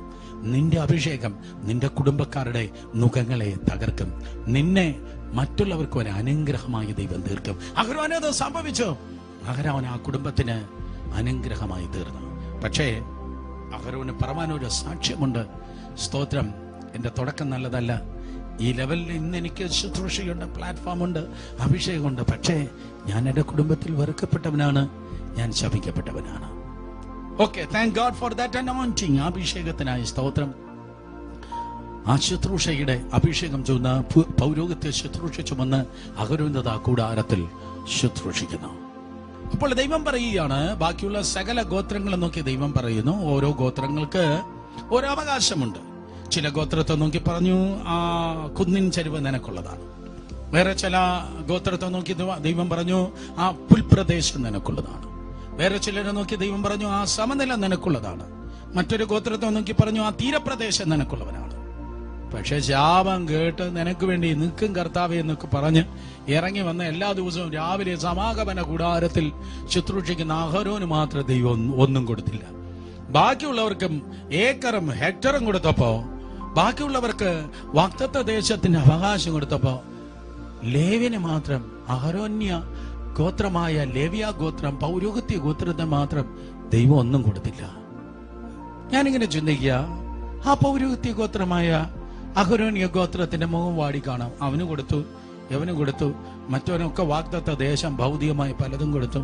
എനിക്ക് മാത്രം ഒന്നുമില്ല, ഞാൻ ദൈവത്തിന് വേണ്ടി നിൽക്കുന്നു, എനിക്ക് മാത്രം ഒന്നുമില്ല എന്ന് പറഞ്ഞപ്പോ തമ്പുരാൻ അവന്റെ നേരെ തിരിഞ്ഞിട്ട് പ്രകാരം പറഞ്ഞു, ലേവിയെ, നീ എനിക്ക് വേണ്ടി കൂടാരത്തിൽ നിൽക്കുന്നത് കൊണ്ട്, നീ എന്റെ ശുശ്രൂഷ ചെയ്യുന്നത് കൊണ്ട് ഞാൻ നിനക്ക് എന്റെ സൃഷ്ടിയുടെ കുറച്ച് ഏക്കർ ഹെക്ടറും അല്ല ഞാൻ നിനക്ക് തരുന്നത്. നിന്റെ ഓഹരി എന്തെന്നറിയോ? ഞാൻ തന്നെ നിന്റെ ഓഹരിയായിരിക്കും. ഞാൻ തന്നെ നിന്റെ ഓഹരിയായിരിക്കും. ദൈവപൈതലേ, ഇന്ന് പകൽക്കാലം ഞാൻ പറയട്ടെ, ദൈവത്തിന് വേണ്ടി നീ നിൽക്കുന്നെങ്കിൽ സ്തോത്രം, അപ്പം തന്നതും അമ്മായിയപ്പൻ അളന്നതുമല്ല, ദൈവം നിന്റെ ഓഹരിയാണ്. The Lord is your portion. അനേക ആയിരങ്ങൾക്ക് ഈ ദിവസങ്ങളിൽ ജോലിയില്ല, പലരുടെ പോക്കറ്റ് കാലിയാണ്, പട്ടിണിയെ മുഖാമുഖമായി കണ്ടുകൊണ്ടിരിക്കുന്ന ദിവസങ്ങളാണിത് ആയിരക്കണക്കിന് കുടുംബങ്ങൾക്ക്. പക്ഷെ ദൈവത്തിന്റെ കൃപയാൽ ഞാൻ പറയട്ടെ, ആരുമറിയാത്ത ശ്രേഷ്ഠ ഭോജനം ഞാൻ ഭുജിച്ചു നിത്യം ജീവിച്ചിടുന്നു. ആരുമറിയാത്ത ശ്രേഷ്ഠ ഭോജനം ഞാൻ ഭുജിച്ചു നിത്യം ജീവിച്ചിടുന്നു എന്ന് പാട്ടുകാരൻ പാടിയതുപോലെ ദൈവം നിന്നെ ശ്രേഷ്ഠകരമായി പുലർത്തി നടത്തുവാൻ വേണ്ടി പോകുന്നു. മറ്റുള്ളവന്റെ മുൻപിൽ കൈ നീട്ടുവാൻ ദൈവം അനുവദിക്കാതെ, ഞാൻ വീണ്ടും ആവർത്തിക്കട്ടെ, മറ്റുള്ളവരുടെ മുമ്പിൽ താ താ ദയവായി താ കടം താ എന്ന കൈ നീട്ടാൻ അനുവദിക്കാതെ അത്ഭുതകരമായി ദൈവം നിങ്ങളെ പോറ്റും. കാരണം the Lord is your portion. ദൈവം നിന്റെ ഓഹരി അത്രേ. തമ്പുരാൻ പറഞ്ഞു, ബാക്കിയുള്ളവർക്ക് എന്റെ സൃഷ്ടിയുടെ ഓരോ ഭാഗമാണ് ഞാൻ കൊടുത്തത്, എന്നാൽ ഞാൻ സൃഷ്ടികർത്താവാണ്. സൃഷ്ടികർത്താവാകുന്ന ഞാൻ നിന്റെ ഓഹരി ആയിരിക്കും. I will be your portion. ഞാൻ നിന്റെ ഓഹരി ആയിരിക്കും. ദൈവം എന്റെ ഓഹരിയായാൽ അതിന്റെ പ്രത്യേകത എന്താണ്? കേക്ക്, ദൈവം നിന്റെ ഓഹരിയായാൽ സിഗ്നിഫിക്കന്റ് ആയ ഭയങ്കര അമേസിംഗ് ആയിട്ടുള്ള കാര്യം അവിടെ നടക്കും. അത്ഭുതകരമായ കാര്യം നടക്കും. ബാക്കിയുള്ള 11 ഗോത്രത്തെ ദൈവം നോക്കി പറയുകയാണ്, ഹേ മറ്റു ഗോത്രങ്ങളെ, രൂബേനെ, ഗാദേ, നഫ്താലിയെ, യഹൂദേ, നിങ്ങളൊരു കാര്യം ചെയ്യണം. ബാക്കിയുള്ള 11 ഗോത്രങ്ങൾ നിങ്ങളൊരു കാര്യം ചെയ്യണം. നിങ്ങൾ യവന് ദശാംശം കൊടുക്കണം. നിങ്ങൾ ആർക്ക് ദശാംശം കൊടുക്കണം? നിങ്ങൾ അതെ ലേവിയ ഗോത്രക്കാരന് ദശാംശം കൊടുക്കണം. അതെ, ഈ വെബ് സ്ട്രീമിലൂടെ ഞാൻ ക്രൈസ്റ്റ് സെന്ററിനോട് പറയട്ടെ, ദശാംശം കൊടുക്കണം. നമ്മൾ കൂടി വന്നില്ലെങ്കിലും ഓഫീസിൽ പോയി സ്തോത്രം ദശാംശം കൊടുക്കണം. ദൈവത്തിനുള്ളത് ദൈവത്തിന് കൊടുത്തേ പറ്റത്തുള്ളൂ. സ്തോത്രം. അങ്ങനെ 11 ഗോത്രങ്ങൾ നോക്കി തമ്പുരാൻ ഇപ്രകാരം പറഞ്ഞു, ഞാൻ 11 ഗോത്രങ്ങൾ നോക്കി ദൈവം പറഞ്ഞു, നിങ്ങൾ ലേവിയ ഗോത്രത്തിന് ദശാംശം കൊടുക്കണം. ദശാംശം എന്ന് പറയുന്നത് 2.5%, 3%, 4% അല്ല. ദശാംശം എന്ന് പറയുന്നത് 10% അത്രേ. അങ്ങനെ 10% മാറ്റിയാൽ യഹൂദ മാറ്റുന്നതെന്ന് വെച്ചോ, ബാക്കി 90% അവന്റെ കയ്യിലുള്ളത്. ഗാദ് ഗോത്രം 10% മാറ്റിയാൽ ബാക്കി 90. നഫ്താലി 10% മാറ്റിയാൽ ബാക്കി അവന്റെ കയ്യിൽ 90. സോ ദശാംശം കൊടുത്തു കഴിഞ്ഞാൽ കൊടുക്കുന്നവന്റെ കയ്യിൽ ബാക്കി 90 ഉള്ളൂ. പക്ഷേ 11-10 ലേവിയുടെ കയ്യിൽ വരികയാണ്. 11-10 ലേവിയുടെ കയ്യിൽ വരുമ്പോൾ ദൈവത്തെ സേവിപ്പാൻ നിൽക്കുന്ന പുരോഹിത ഗോത്രമായ ലേവിക്ക് 110. ലേവിക്ക് 110, ബാക്കിയുള്ള ഗോത്രങ്ങൾക്ക് 90. അതാണ് ദൈവത്തെ സേവിക്കുന്നവനും സേവിക്കാത്തവനും തമ്മിലുള്ള വ്യത്യാസം. കർത്താവിന് വേണ്ടി സമാഗമന കൂടാരത്തിൽ നിന്ന് ശുശ്രൂഷിച്ചതായ ആ ലേവിക്ക് 110%, മറ്റുള്ളവന് 90. ദൈവത്തെ സേവിക്കുന്നവനും സേവിക്കാത്തവനും തമ്മിൽ വ്യത്യാസമുണ്ട്. അത് ഈ ദിവസങ്ങൾ വെളിപ്പെടട്ടെ. ജീവനുള്ള ദൈവത്തെയാണ് നിങ്ങൾ സേവിക്കുന്നതെന്ന് നിങ്ങൾ നോട്ടീസ് അടിക്കേണ്ട, ഫ്ലെക്സ് ബോർഡ് വെക്കണ്ട. നാട്ടുകാർ മുഴുവൻ കാണത്തക്ക ക്രമത്തിൽ ദൈവം പ്രത്യക്ഷമായി തന്റെ പ്രവൃത്തി വെളിപ്പെടുത്തും. There is a vast difference between those who are serving the Lord and those who are not. സ്തോത്രം. ദൈവത്തെ സേവിക്കുന്നവനും സേവിക്കാത്തവനും തമ്മിൽ വലിയ അന്തരമുണ്ട്. ദൈവത്തെ സേവിക്കുന്ന ആ ലേവിയ ഗോത്രത്തിന് 110, ബാക്കിയുള്ളവർക്ക് 90. അച്ചാച്ചന്മാരുടെ BP കൂടിയല്ലോ. എല്ലാ ദിവസവും രാവിലെ എഴുന്നേൽക്കുന്നു, യവൻ മാത്രം കൂടാരത്തിൽ പോകുന്നു, യവൻ മാത്രം ശുശ്രൂഷിക്കുന്നു. മാത്രമല്ല ഞങ്ങൾക്ക് 90 കിട്ടുന്നുള്ളൂ, യവനിതാ 110 കിട്ടുന്നു. ഞങ്ങളെ മഹത്വത്തിന് കീഴിൽ അവനും മഹത്വത്തിന് കീഴിൽ ഞങ്ങളും മന്ന തിന്നുന്നു, യവനും മന്ന തിന്നുന്നു. പക്ഷെ ഞങ്ങൾക്ക് 90, യവന് 110. ഞങ്ങൾക്കില്ലാത്ത പ്ലാറ്റ്ഫോമിന്, ഞങ്ങൾക്കില്ലാത്ത ശുശ്രൂഷ അവന്, ഞങ്ങൾക്കില്ലാത്ത അനുഗ്രഹം അവന്, ഞങ്ങൾക്കില്ലാത്ത പേരവന്, ഞങ്ങൾക്കില്ലാത്ത പോപ്പുലാരിറ്റി അവന് എന്ന് പറഞ്ഞ് ആരുടെയൊക്കെ ബ്ലഡ് പ്രഷർ കൂടുന്നത് പോലെ ഇതാ 11 ഗോത്രം ഒരുമിച്ച് സുനാമി പോലെ മോശയുടെ മുൻപിൽ വന്നിട്ട് പറഞ്ഞു സ്തോത്രം. 16-17 അധ്യായത്തിൽ നിങ്ങൾക്ക് വായിക്കുവാൻ കൊണ്ട് കഴിയും. ബാക്കിയുള്ളവർ വന്നിട്ട് പറയും, ഇവൻ മാത്രമല്ല ശുശ്രൂഷിക്കേണ്ടത്, ഞങ്ങൾക്കും ശുശ്രൂഷിക്കണം, ഈ കൂടാരത്തിൽ ഞങ്ങൾക്കും ശുശ്രൂഷിക്കണം. പക്ഷേ 2020 മോശ ജീവിച്ചിരുന്നെങ്കിൽ ചിലപ്പോ പറഞ്ഞേനെ, അതെ എലക്ഷൻ അടുത്ത ഞായറാഴ്ച വയ്ക്കാം. പക്ഷെ ഞാൻ പറയട്ടെ, ദൈവത്തിന്റെ സഭയിൽ മനുഷ്യന്റെ എലക്ഷൻ അല്ല, ദൈവത്തിന്റെ സെലക്ഷനാണ് വെളിപ്പെടേണ്ടത്. സഭ സ്തോത്രം തിയോക്രസിയാണ്, ഡെമോക്രസി അല്ല. ബൈബിൾ എലക്ഷന്റെ പുസ്തകമല്ല, സെലക്ഷന്റെ പുസ്തകമത്രേ. എലക്ഷന് വേണ്ടി കോടികൾ ഇറക്കുന്ന മുതലാളിമാർ ഇന്ന് പകൽക്കാലം ഇത് കേട്ട് മാനസാന്തരപ്പെട്ടെങ്കിൽ കൊള്ളാമായിരുന്നു. ബൈബിൾ എലക്ഷന്റെ പുസ്തകമല്ല, സെലക്ഷന്റെ പുസ്തകമാണ്. മോശ ഇവണ്ണം പറഞ്ഞു, സ്തോത്രം. ഒരു കാര്യം ചെയ്യാം, ഒരു അടയാളം വെക്കാം. ബാക്കിയുള്ള സകല ഗോത്ര പിതാക്കന്മാരുടെ വടികളുടെ കൂട്ടത്തിൽ അഹരോന്റെ വടിയെ അവൻ മേടിച്ചിട്ട് പറഞ്ഞു, സ്തോത്രം, ഇന്ന് സാക്ഷ്യകൂടാരത്തിന് മുൻപിൽ, സാക്ഷ്യത്തിന് മുൻപിൽ ഈ 12 വടികളുടെ കൂട്ടത്തിൽ അഹരോന്റെ വടിയും ഇരിക്കട്ടെ. 11 വടികളുടെ കൂട്ടത്തിൽ അഹരോന്റെ വടിയും ഇരിക്കട്ടെ. അങ്ങനെ സാക്ഷ്യകൂടാരത്തിന് മുൻപിൽ മറ്റ് ഗോത്ര പിതാക്കന്മാരുടെ വടികളുടെ കൂട്ടത്തിൽ അഹരോന്യ വടിയും വരുന്നു. മത്സരികളുടെ വടികൾ കൂട്ടത്തിൽ എന്ന് ബൈബിൾ പറയുന്നു. അർത്ഥം വഴക്കാളികളുടെ വടികളുടെ കൂട്ടത്തിൽ, മത്സരിക്കുന്ന വടികളുടെ നടുവിൽ, നിനക്കാണോ എനിക്കാണോ എന്ന മത്സരിക്കുന്നവരുടെ വടികളുടെ കൂട്ടത്തിൽ, നീയാണോ വലിയവൻ ഞാനാണോ വലിയവൻ എന്ന് പറയുന്നവരുടെ നടുവിൽ മത്സരിക്കുന്നവരുടെ വടികളുടെ കൂട്ടത്തിൽ അഹരോന്റെ വടിയും വരുന്നു. അവിടെയാണ് നമ്മുടെ ദൂത് ആരംഭിക്കുന്നത്. അർദ്ധരാത്രിയിലെ നിലവിളി, അവിടെ നിന്നാണ് ആ ദൂത് ആരംഭിക്കുന്നത്. ബാക്കിയുള്ള എല്ലാവർക്കും കുന്നിൻ ചെരുവുണ്ട്, സമനിലമുണ്ട്, തീരപ്രദേശമുണ്ട്, ഏക്കറുണ്ട്, ഹെക്ടറുണ്ട്. അഹരോനാണെങ്കിൽ ഈ ശുശ്രൂഷ മാത്രമേ ഉള്ളൂ. അഹരോനെ ആ ശുശ്രൂഷയിൽ നിന്ന് പിരിച്ചുവിട്ടാൽ അഹരോന്റെ വടി തളർത്തില്ലെങ്കിൽ അവൻ പുറത്തു പോകണം. അഹരോന്റെ വടി തളർത്തില്ലെങ്കിൽ അന്ന് മുതൽ അവൻ പട്ടിണിയാണ്. അവരുടെ പരിപാടി തീർന്ന. ബാക്കിയുള്ള വഴക്കാളികൾ എല്ലാവരും ചെന്ന് കിടന്ന് സുഖമായിട്ട് ആഹാരം കഴിച്ച് കിടന്നുറങ്ങുമ്പോ midnight crisis, midnight cry, അർദ്ധരാത്രിയിലെ നിലവിളി അഹരോന്റെ കൂടാരത്തിൽ നിന്ന് ഉയരുകയാണ്. ഞാൻ മനസ്സിലാക്കുന്നു, അന്ന് രാത്രി അഹരോൻ ഉറങ്ങാൻ സാധ്യത വളരെ കുറവാണ്. ഞാൻ പറയുന്നത് എല്ലാവർക്കും മനസ്സിലാകത്തില്ല, അപൂർവം ചിലർക്കറിയാം. ഉറങ്ങാത്ത രാത്രികൾ, ഉറക്കം വരാത്ത ദിവസങ്ങൾ, ജീവിതത്തിന്റെ ഭാരം കൂടി വന്നിട്ട്, നിരാശകൾ ഏറി വന്നിട്ട്, മരണത്തെക്കുറിച്ച് മാത്രം ചിന്തിച്ചതായ ജീവിതത്തിന്റെ അർദ്ധരാത്രികൾ. ആ അർദ്ധരാത്രിയിൽ അഹരോൻ ഉറങ്ങിക്കാണത്തില്ല. നാളെ എന്റെ വടി തളർത്തില്ലെങ്കിൽ എന്തോ ആയിത്തീരും, നാളെ എന്റെ വടി തളർത്തില്ലെങ്കിൽ എന്റെ ജീവിതം അവസാനിച്ചു. ഒരുപക്ഷെ അഹരോൻ പിന്നിലേക്ക് തിരിഞ്ഞു നോക്കി പറഞ്ഞു കാണാം, എന്റെ വീട്ടിൽ വേറെ ആർക്കുമില്ലാത്ത ക്രൈസിസ്, വേറെ ആർക്കുമില്ലാത്ത ക്രൈ, വേറെ ആർക്കുമില്ലാത്ത കണ്ണുനീര് എനിക്ക് മാത്രമാണ്. അപ്പൻ പണ്ടേ തള്ളിയതായ അപ്പനും മത്സരിക്കുന്ന സഹോദരന്മാരും. വീടിന്റെ ചിത്രം, തള്ളിയതായ അപ്പനും മത്സരിക്കുന്ന സഹോദരന്മാരും. എന്റെ വടി തളർക്കുമോ? തള്ളിയതായ വീട്ടിൽ നിന്ന് ദൈവത്തിന് വേണ്ടി ഞാൻ ഇറങ്ങി വന്നതാണ്. മത്സരിക്കുന്നവരുടെ നടുവിൽ ഞാൻ കർത്താവിന് വേണ്ടി നിൽക്കുന്നവനാണ്. എന്റെ വടി തളർക്കുമോ? എന്റെ വടി തളർക്കുമോ? അന്ന് രാത്രി അഹരോന്റെ കണ്ണുകൾ നിറഞ്ഞൊഴുകി കാണാം. നീ കരഞ്ഞതുപോലെ, നീ നിലവിളിക്കുന്ന പോലെ, നീ കാത്തിരിക്കുന്നത് പോലെ അന്ന് രാത്രി അഹരോൻ ദൈവത്തോട് പറഞ്ഞു കാണും, തളർത്തേ പറ്റത്തുള്ളൂ, തളർത്തില്ലെങ്കിൽ നാളെ എന്റെ പണി പോകും. ഒരു 2 സെന്റിമീറ്ററെങ്കിലും എന്റെ വടി തളർത്തേ പറ്റത്തുള്ളൂ. പക്ഷെ വടി തളർക്കണമെങ്കിൽ സൂര്യപ്രകാശം വേണം. ആ ബയോളജി ടീച്ചർ അങ്ങനെയാണ് സ്കൂളിൽ പഠിപ്പിച്ചത്.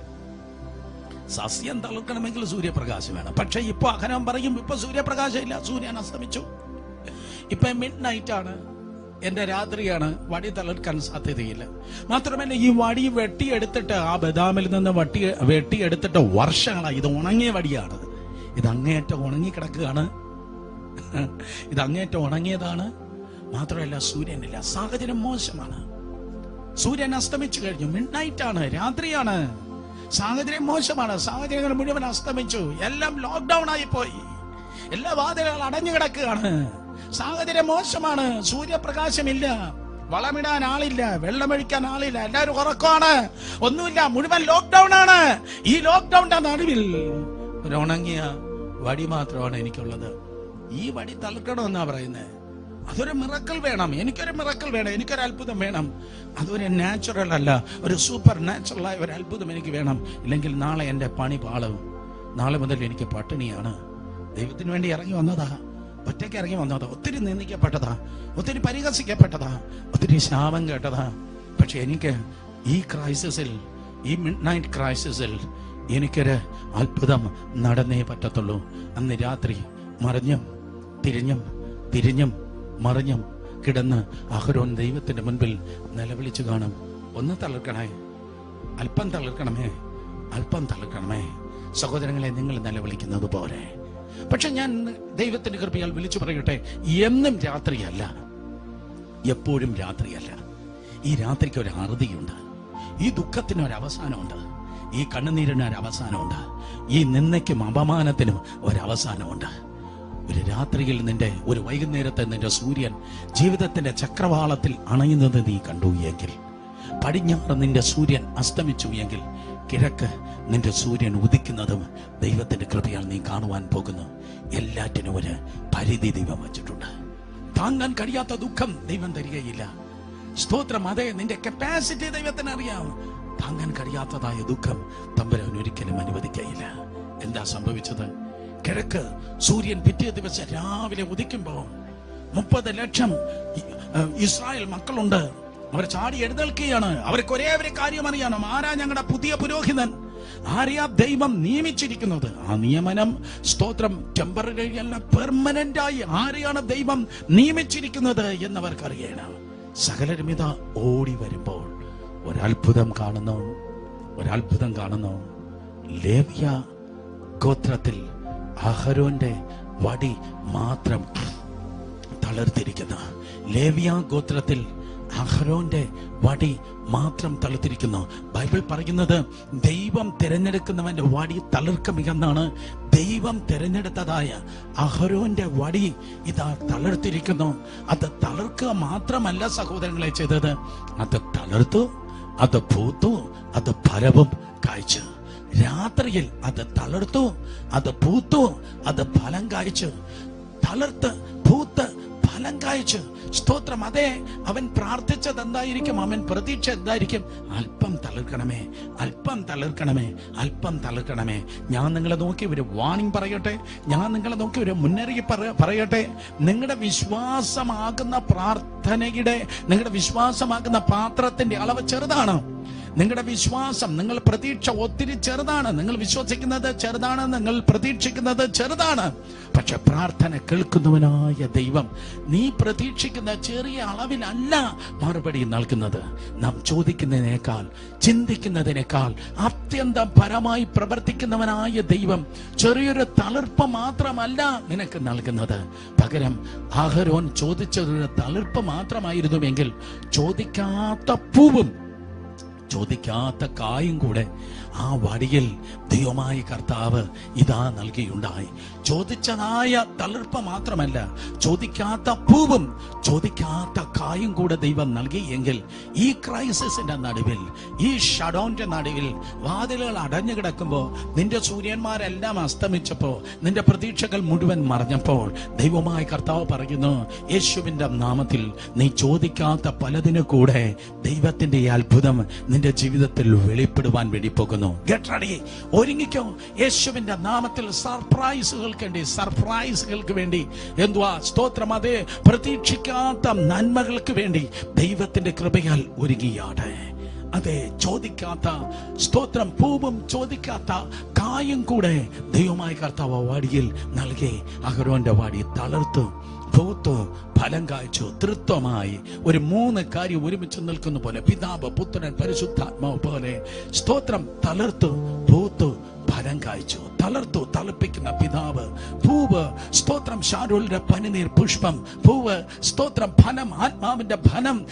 തൃത്വമായി തളർത്തു, പൂത്തു, ഫലം കായ്ച്ചു. പിതാവ്, പുത്രൻ, പരിശുദ്ധാത്മാവിന്റെ സമ്മേളനമായി അത് തളർത്തു, പൂത്ത്, ഫലം കായ്ച്ചുവെങ്കിൽ യേശുവിന്റെ നാമത്തിൽ നിങ്ങൾ നോക്കി, നിങ്ങളുടെ കുടുംബത്തെ നോക്കി ഇന്ന് പകൽക്കാലം ഞാൻ പ്രവചിക്കുന്നു, ഒരു സമ്പൂർണമായ അനുഗ്രഹം, ഒരു സമ്പൂർണതയുടെ നന്മ, ഒരു സമ്പൂർണതയുടെ കരുതൽ ഈ ദിവസങ്ങളിൽ നിങ്ങൾ അനുഭവിപ്പാൻ പോകുന്നു.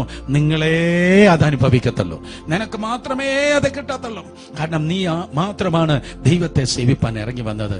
ഗാദിനിക്ക് ലഭിച്ചില്ല, നഫ്താലിക്ക് ലഭിച്ചില്ല, മറ്റു ഗോത്രങ്ങൾക്ക് ലഭിച്ചില്ല. ലേവ്യന് മാത്രം ദൈവം ലഭിച്ചു നൽകി എങ്കിൽ, ലേവ്യന് മാത്രം ദൈവം നൽകി എങ്കിൽ, രാജകീയ പുരോഹിത വർഗമായി, വിശുദ്ധ വംശമായി, സ്വന്തം ജനമായി, കർത്താവിനെ സേവിക്കുന്ന ദൈവത്തിന്റെ ജനമാക്കുന്ന നിനക്ക് ഒരു തളർപ്പ്, ഒരു പൂവ്, ഒരു ഫലമായി ദൈവത്തിന്റെ കൃപയാൽ കർത്താവ് അത് നൽകുവാൻ പോകുന്നു. തളർത്തു, പൂത്ത്, ഫലം കായ്ച്ചു. തളർത്തു, പൂത്ത്, ഫലം കായ്ച്ചു. സ്തോത്രം. ഓൾ ടുഗെദർ ഇതെല്ലാം കൂടെ സംഭവിക്കണമെങ്കിൽ എന്തോ കാലം എടുക്കും. എന്റെ ഓർമ്മ ശരിയാണെങ്കിൽ 2006 വർഷത്തിൽ വിലാപ മതിലിന് അരികിൽ, യെരുശലേം പട്ടണത്തിൽ വിലാപ മതിലിന് അരികിൽ നിന്ന് ഒരു റബിയുമായി സംസാരിക്കുകയായിരുന്നു. സാധാരണ റബിമാർ ഇത്രത്തോളം വാചാലമായി ഞാൻ കണ്ടിട്ടില്ല. പക്ഷെ ആ മനുഷ്യൻ ഒത്തിരി വളരെ ഹൃദയം തുറന്ന് സംസാരിച്ചു. അപ്പച്ചൻ യഹൂദ റബി. അപ്പൊ യഹൂദ റബിയോട് ഞാൻ ഇപ്രകാരം ചോദിച്ചു, സർ, ഈ അഹരോന്റെ വടി തളർത്ത്, പൂത്ത്, ഫലം കായ്ച്ചു എന്ന് സംഖ്യാപുസ്തകത്തിൽ പറയുന്നല്ലോ, അതിന് സ്തോത്രം എന്തോ സമയമെടുക്കും? ആ മനുഷ്യൻ എന്നെ തുറച്ചു നോക്കിയിട്ട് ഇപ്രകാരമാണ് പറഞ്ഞത്, അതൊരു ഗർഭസ്ഥ ശിശുവിനെ പോലെയാണ്. അവർ പറഞ്ഞു, ഇസ്രായേൽ ദേശത്ത് ഒരു ബദാം തളർത്ത്, പൂത്ത്, ഫലം കായ്പാൻ 9 മാസമാണ് എടുക്കുന്നത്. സ്തോത്രം. 9 മാസം കൊണ്ടാണ് അതേ ഒരു ബദാം വൃക്ഷം തളർത്ത്, പൂത്ത്, ഫലം കായ്ക്കുന്നത്. 9 മാസം. അതെ, വളരെ ശ്രദ്ധിക്കണമേ. മറ്റുള്ളവരുടെ ജീവിതത്തിൽ 9 മാസം കൊണ്ട് സംഭവിക്കേണ്ട കാര്യം മറ്റുള്ള കുടുംബങ്ങളിലും ജീവിതത്തിൽ 9 മാസം കൊണ്ട് സംഭവിച്ച കാര്യം അഹരോൻ പറയും, സ്തോത്രം, എന്റെ ജീവിതത്തിൽ ഒറ്റ രാത്രി കൊണ്ട് ദൈവം ചെയ്തു. എൻ്റെ ജീവിതത്തിൽ ദൈവം ഒറ്റ രാത്രി കൊണ്ട് ചെയ്തു. കഥ കേട്ടിരിക്കല്ല. ഈ ദിവസങ്ങളിൽ എല്ലാം അസ്തമിച്ച് കിടക്കുമ്പോൾ, എല്ലാ വാതിലും അടഞ്ഞു കിടക്കുമ്പോൾ, പലതും നിന്റെ ജീവിതത്തിൽ മറഞ്ഞു കിടക്കുമ്പോൾ തമ്പുരാൻ പറയുന്നു, മറ്റുള്ള ജീവിതത്തിൽ 9 മാസം കൊണ്ട് ചെയ്യേണ്ടത് ഒറ്റ രാത്രി കൊണ്ട് നിന്റെ ജീവിതത്തിൽ ചെയ്യുവാൻ ഞാൻ വിശ്വസ്തനാണ്. അർത്ഥം, നിന്റെ മുമ്പിൽ സമയം പരാജയപ്പെടുവാൻ പോകുന്നു. യേശുവിന്റെ നാമത്തിൽ സമയത്തെ ഓവർടേക്ക് ചെയ്യുന്ന, സമയത്തെ പരാജയപ്പെടുത്തുന്ന ദൈവിക പ്രക്രിയ അധികാരമുള്ള യേശുവിന്റെ നാമത്തിൽ നിന്റെ ജീവിതത്തിൽ സംഭവിപ്പാൻ പോകുകയാണ്. കഴിഞ്ഞ വർഷങ്ങൾ കാത്തിരുന്നിട്ട് നടക്കാത്തത് ദൈവത്തിന്റെ കൃപയാൽ നിന്റെ ജീവിതത്തിൽ ഈ ദിവസങ്ങൾ സംഭവിപ്പാൻ പോകുന്നു. മറ്റുള്ളവരുടെ ജീവിതത്തിൽ സ്തോത്രം, അതെ, 9 മാസം കൊണ്ട് നടക്കുന്നത് അഹരോന് ഒറ്റ രാത്രി കൊണ്ട് ദൈവമായ കർത്താവ് ചെയ്യുകയുണ്ടായി. എപ്പോൾ ചെയ്തു? മിഡ്നൈറ്റ്, അർദ്ധരാത്രിയിൽ. യൂറോപ്പിൽ ആരെങ്കിലും തഴച്ചെങ്കിൽ, ദൈവരാജ്യത്തിൽ ആരെങ്കിലും യൂറോപ്പിൽ തഴച്ചെങ്കിൽ അർദ്ധരാത്രിയിൽ. അമേരിക്കയിൽ ആരെങ്കിലും തഴച്ചെങ്കിൽ അർദ്ധരാത്രിയിൽ. ഓസ്ട്രേലിയയിലോ ഏഷ്യൻ രാജ്യങ്ങളിലോ ആരെങ്കിലും തഴച്ചെങ്കിൽ അർദ്ധരാത്രിയിൽ. ആഫ്രിക്കയിൽ ആരെങ്കിലും തഴച്ചെങ്കിൽ ആ സഭകൾ, ആ ദൈവദാസന്മാർ എല്ലാവരും പറയും തങ്ങളുടെ അർദ്ധരാത്രിയിലാണ് അവർ തഴച്ചത്. അല്ലാതെ ബൈബിൾ കോളേജ് പ്രൊഫസേഴ്സ് വെള്ളം ഒഴിച്ചു, മറ്റവൻ സ്തോത്രം വളമിട്ടു, വേറൊരുത്തൻ എന്തോ കൈത്തങ്ങൾ തന്നു, എല്ലാ കൈകളും താണുപോയപ്പോൾ അന്ധകാരത്താൽ എല്ലാ കണ്ണും മങ്ങുമ്പോൾ, അന്ധകാരത്താൽ എല്ലാ കണ്ണും മങ്ങുമ്പോൾ, മങ്ങിടാത്ത കണ്ണെനിക്കുന്നുണ്ടു സ്വർഗത്തിൽ, മങ്ങിടാത്ത കണ്ണെനിക്കുന്നുണ്ടു സ്വർഗത്തിൽ. ഭൂമയർക്കുള്ള സ്നേഹം നീങ്ങിപ്പോകുമ്പോൾ, ഭൂമയർക്കുള്ള സ്നേഹം നീങ്ങിപ്പോകുമ്പോൾ എന്ന് പാട്ടുകാരൻ പറയുന്ന പോലെ, അതേ, നിങ്ങളുടെ ജീവിതത്തിൽ മിഡ് നൈറ്റ് ക്രൈസിസിൽ അവിടെയാണ് ദൈവം നിങ്ങൾക്ക് തഴപ്പം നൽകി തരുന്നത്. ഒരു യഥാർത്ഥ സംഭവം പറഞ്ഞ് നിങ്ങൾക്ക് വേണ്ടി പ്രാർത്ഥിച്ച് അവസാനിപ്പിക്കട്ടെ. അർദ്ധരാത്രികളാണ് ദൈവജനം തഴയ്ക്കുന്നത്. അർദ്ധരാത്രികളാണ് ശുശ്രൂഷകളും സഭകളും തഴയ്ക്കുന്നത്. വർഷങ്ങൾക്ക് മുമ്പ് ഒരു 150ഓളം പേരുള്ളതായ ഒരു പാരമ്പര്യ പെന്തിക്കോസ്ത് സഭയുണ്ടായിരുന്നു. ആ സഭയിൽ വളരെ നന്നായി പ്രാർത്ഥിക്കുന്ന ഒരു സഹോദരൻ ഉണ്ടായിരുന്നു. അദ്ദേഹം ദൈവത്തിന് മുൻപിൽ വളരെ നന്നായി പ്രാർത്ഥിക്കും. പ്രത്യേകിച്ച് ശനിയാഴ്ചകളിൽ രാത്രിയിൽ പിറ്റേ ദിവസത്തെ സഭായത്തിന് വേണ്ടി താൻ മണിക്കൂറോളം പ്രാർത്ഥിക്കും. നിങ്ങൾ എത്ര പേര് അങ്ങനെ പ്രാർത്ഥിക്കുന്നതെന്ന് എനിക്കറിയത്തില്ല. ശനിയാഴ്ചകളിൽ രാത്രി മണിക്കൂറോളം, കർത്താവേ, നാളത്തെ സഭയോ അനുഗ്രഹമാണ്, ദൈവത്തിന്റെ ദാസനെ കൃപയോട് പ്രയോജനപ്പെടുത്തണമേ, ഞങ്ങൾക്ക് ഏവർക്ക് അനുഗ്രഹമാക്കി തരണമേ എന്ന് മണിക്കൂറോളം ദൈവത്തിന്റെ സന്നിധിയിൽ പ്രാർത്ഥിക്കുന്ന ഒരു ദൈവ പൈതലായിരുന്നു ആ മനുഷ്യൻ. ചില ദിവസങ്ങളിൽ അദ്ദേഹം പ്രാർത്ഥിക്കുമ്പോൾ ദൂതന്മാർ വന്ന് തന്നോട് സംസാരിക്കും. അങ്ങനെ ഒരു ദിവസം ആ ഏഞ്ചലിക് വിസിറ്റേഷൻ, ദൂതന്മാരുമായി സംസാരിക്കുന്ന, ദൂതന്മാർ വന്ന് തന്നോട് സംസാരിക്കുന്ന ആ ഉന്നതമായ ആത്മീയ അനുഭവമുള്ളതായ ഒരു സഹോദരൻ ഒരു ശനിയാഴ്ച ദിവസം പ്രാർത്ഥിക്കുമ്പോൾ ദൂതൻ വന്ന് തന്നോട് ഇപ്രകാരം പറഞ്ഞു, പിന്നെ നാളെ പോയി നിന്റെ പാസ്റ്ററോട് പറയണം, 11 കുടുംബങ്ങൾ നാളെ സഭയിൽ നിന്ന് വിട്ടുപോകാൻ വേണ്ടി പോകുന്നു. 11 കുടുംബങ്ങൾ നാളെ സഭയിൽ നിന്ന് വിട്ടുപോകും. പക്ഷെ അവരെ കുറിച്ച് ഭാരപ്പെടരുത്, നിത്യത വരെ ഞാനവരെ തള്ളിയതാണ്, അവരെ കുറിച്ച് ഭാരപ്പെടല്ല, പകരം ഞാൻ 1000 നൽകി നിന്നെ ഞാൻ മാനിക്കുവാൻ വേണ്ടി പോകുന്നു. പിറ്റേ ദിവസമായി ആ ദൈവത്തിന്റെ ദാസൻ താൻ സഭയിൽ കടന്നു ചെല്ലുമ്പോൾ, കഴിഞ്ഞ ദിവസം ദൂതൻ വന്ന് തന്നോട് സംസാരിക്കുമ്പോൾ എക്സാക്ട്ലി ഏത് ഡ്രസ്സാണോ തന്റെ പാസ്റ്ററെ കുറിച്ച് താൻ കണ്ടത്, അതേ ഡ്രസ്സ് ധരിച്ച്, അതേ പാൻസും ഷർട്ടും അതേ ചപ്പലും ഇട്ട് പാസ്റ്റർ നിൽക്കുകയാണ്. ആ പാസ്റ്റർ അടുക്കിലേക്ക് ഈ സഹോദരൻ വന്നിട്ട് പറഞ്ഞു, ഇന്നലെ ഞാൻ പ്രാർത്ഥിക്കുമ്പോൾ ദൂതൻ പറഞ്ഞു 11 കുടുംബം ഈ ഭവനത്തിൽ, ഈ സഭയിൽ നിന്ന് വിട്ടുപോകും, 11 കുടുംബം ഈ സഭയിൽ നിന്ന് വിട്ടുപോകും. പക്ഷെ അവരെ കുറിച്ച് ഭാരപ്പെടല്, നിത്യത വരെ ദൈവം അവരെ തള്ളിയതാണ്, പകരം 1000 നൽകി ദൈവമായ കർത്താവ് നിങ്ങളെ മാനിക്കും. പാസ്റ്റർ ബുദ്ധിമാനായതുകൊണ്ട് പറഞ്ഞു, ബ്രദർ ഒരു കാര്യം ചെയ്യും, ഒരു പേപ്പറിൽ അത് എഴുതി ആ കവറിനകത്തിട്ട് അത് ഒട്ടിച്ച് എനിക്ക് തന്നാട്ടെ. അവർ സഭായോഗം ആരംഭിച്ചു. ആദ്യത്തെ പ്രാർത്ഥന, പിന്നെ 2 പാട്ട്, പിന്നെ സാക്ഷ്യ സമയം. ആ സാക്ഷ്യ സമയത്ത് ഓരോ കുടുംബങ്ങൾ എഴുന്നേറ്റ് എന്ന് പറഞ്ഞു, ഞങ്ങൾ പോകുന്നു, ഇത്രയും വർഷം ഇവിടെ ഞങ്ങൾ ദൈവത്തെ ആരാധിച്ചു, ഞങ്ങൾ പോകുകയാണ്. രണ്ടാമത് വേറൊരു കുടുംബം പറഞ്ഞു, ഞങ്ങളും പോകുന്നു. ഒരു 4-5 കുടുംബമായപ്പോൾ ചർച്ച് സെക്രട്ടറി അസ്വസ്ഥനായി പറഞ്ഞു, പാസ്റ്റർ പറ അവര് പോകല്ലെന്ന് പറ. പക്ഷേ പാസ്റ്റർക്ക് മനസ്സിലായി ഇത് ദൈവത്തിന്റെ ശുദ്ധീകരണത്തിന്റെ നേരമാണ് എന്ന് മനസ്സിലായപ്പോ പാസ്റ്റർ പറഞ്ഞു, നിങ്ങൾ ദൈവത്തിന്റെ കാര്യം നോക്ക്, ദൈവം സഭയുടെ കാര്യം നോക്കട്ടെ. സോ കുറെ നേരം കഴിഞ്ഞപ്പോൾ 10 കുടുംബങ്ങൾ പറഞ്ഞു കഴിഞ്ഞു. 10 കുടുംബങ്ങൾ പറഞ്ഞു കഴിഞ്ഞപ്പോൾ അവസാനമായി പാസ്റ്റർ പറഞ്ഞു, ഇനി ഒരു കുടുംബമുണ്ട്, അവർക്കും പോകാം. ഏറ്റവും മുന്നിൽ വന്നിരുന്ന തലയാട്ടുന്നതായ ഒരു അമ്മച്ചി ഉണ്ടായിരുന്നു. അവർ എഴുന്നേറ്റെന്ന് പറഞ്ഞു, ഞാനും പോകുന്നു. അപ്പോ ചർച്ച് സെക്രട്ടറി മറ്റുള്ളവർ ചോദിച്ചു, എങ്ങനെ കൃത്യമായി പാസ്റ്ററിന് അറിയാം 11 കുടുംബം ഈ ചർച്ചിൽ നിന്ന് വിട്ടുപോകുമെന്ന്? പാസ്റ്റർ ആ സഹോദരനെ വിളിച്ചു, ആ എൻവലപ്പ് അവന്റെ കയ്യിൽ കൊടുത്തിട്ട് പറഞ്ഞു, ഇത് അദ്ദേഹം എന്നെ ഏൽപ്പിച്ചതാണ്, ഇത് പൊട്ടിച്ച് അദ്ദേഹം തന്നെ വായിക്കും. അത് പൊട്ടിച്ചിട്ട് അദ്ദേഹം വായിക്കുകയുണ്ടായി. ഇന്നലെ ഞാൻ പ്രാർത്ഥിക്കുമ്പോൾ ദൈവത്തിന്റെ ദൂതൻ, പോസ്റ്റ്മാൻ അല്ല, ദൈവത്തിന്റെ ദൂതൻ വന്ന് എന്നോട് പറഞ്ഞു, 11 കുടുംബം ഈ സഭയിൽ നിന്ന് വിട്ടുപോകും. അവരെ കുറിച്ച് ഭാരപ്പെടല്ല, അവരുടെ നിത്യത വരെ ദൈവം തള്ളിയതാണ്. പകരം 1000 നൽകി ഞാൻ നിന്നെ മാനിക്കും. 11 കുടുംബം ഒരു സഭയിൽ നിന്ന് ഇറങ്ങിപ്പോയെന്ന് പറഞ്ഞാൽ ഇറ്റ്സ് നോട്ട് എ കുഞ്ഞുകളി, അതൊരു ചെറിയ കാര്യമല്ല. നിങ്ങൾ ചോദിക്കും, ബ്രദർ സുരേഷ് ബാബു, ഇന്ന് ആ സഭയുണ്ടോ? അത് നിലനിൽക്കുന്നോ? എത്ര പേരുണ്ട്? 150 പേരുണ്ടായിരുന്നപ്പോഴാണ് 11 കുടുംബം ഇറങ്ങിപ്പോയതെന്ന് പറഞ്ഞു. ഇന്ന് ആ ചർച്ചിൽ എത്ര പേരുണ്ട്? ദൈവം കള്ളം പറയത്തില്ല. നീ ദൈവത്തിന്റെ കാര്യം നോക്കുമ്പോ ദൈവം നിന്റെ കാര്യം നോക്കും. ഇന്ന് ആ സഭയിൽ ഏകദേശം 16,000-ഓളം വിശ്വാസികളുണ്ട്.